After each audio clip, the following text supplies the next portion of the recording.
Bonjour. Puisque nous sommes privés de rencontres depuis quelque temps, j'ai décidé de venir à vous et de vous emmener en voyage avec moi au sein de mes recueils de nouvelles.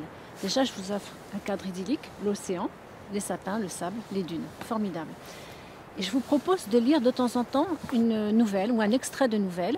Ça ne durera pas plus de 3-4 minutes pour ne pas vous accaparer plus longtemps. Puis après, je vaquerai à mes occupations.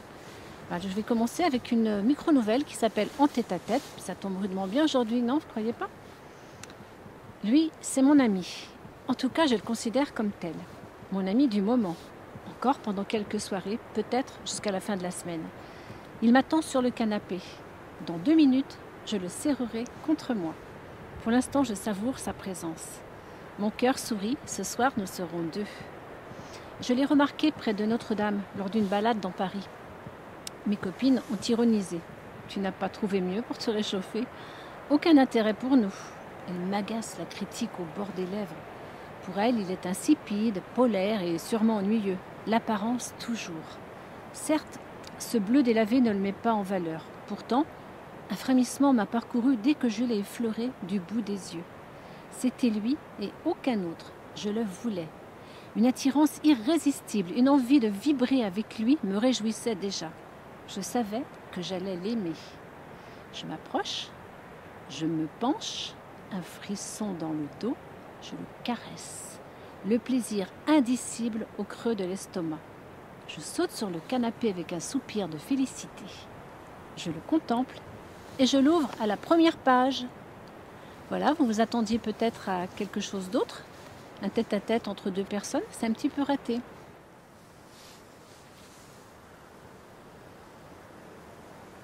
Je vais enchaîner avec une nouvelle que je ne vais pas vous lire dans son intégralité parce que ce serait trop long, 10 à 12 minutes.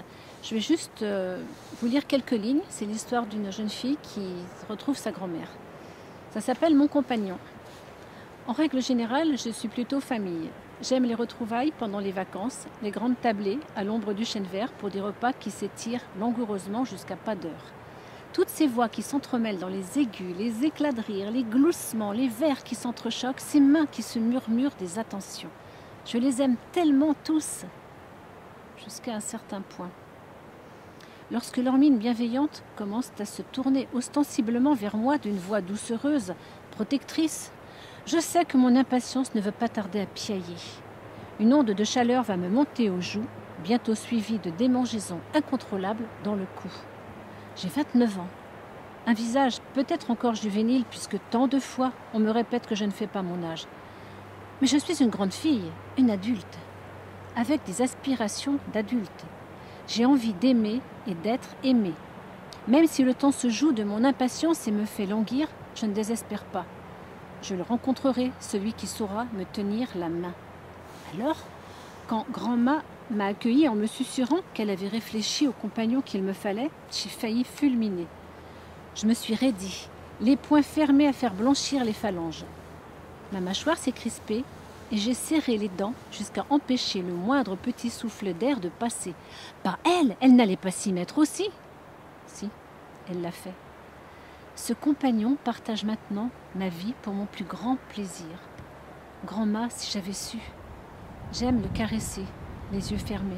Je l'explore du bout des doigts, intimement. Je le hume pour que son odeur pénètre chacun de mes pores, jusqu'au frisson. Je le respire afin que dévale en moi le souvenir de grand-ma. Je me le suis approprié avec un ravissement non fin, un de ceux qui adoucit la vie et qui embellit mon quotidien. Voilà, je vais arrêter ici. Si vous voulez connaître la suite de Mon compagnon, il faut vous procurer Elle et lui, mon dernier recueil de nouvelles. Puis je pense que vous serez surpris également par la chute. C'est une chute pleine de douceur et de tendresse. Maintenant, je vais vous laisser. Je reviendrai vous voir de temps en temps. Je vous dis bon après-midi. À bientôt. Bisous.